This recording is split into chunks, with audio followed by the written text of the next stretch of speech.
Se jucau cu o iubire, se jucau cu fericire. Erau micuți.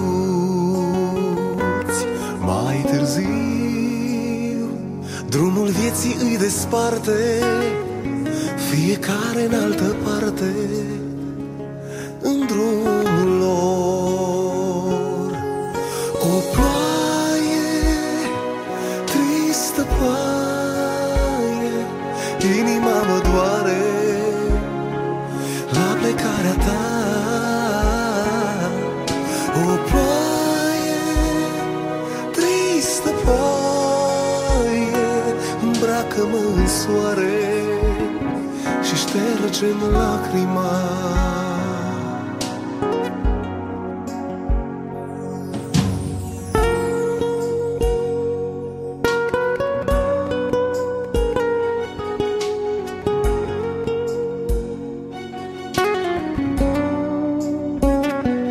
Mai târziu gândurile se adună și sunt iarăși împreună ca la început.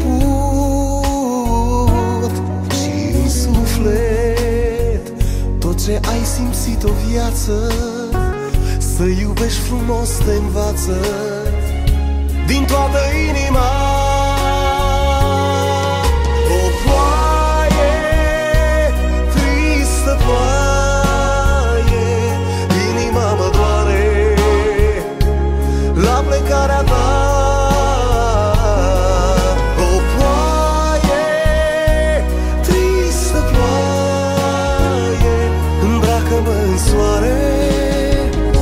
Și ștergem lacrima.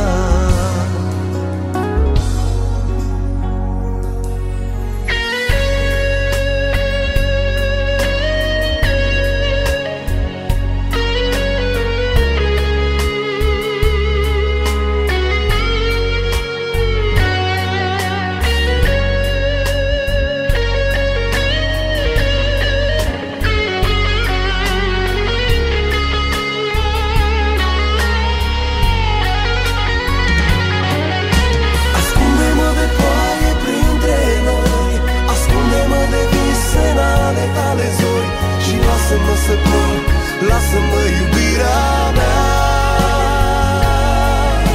Aș vrea să mai iubesc privirea ta, aș vrea să mai am loc în inima ta. Și poate ploaia îmi va șterge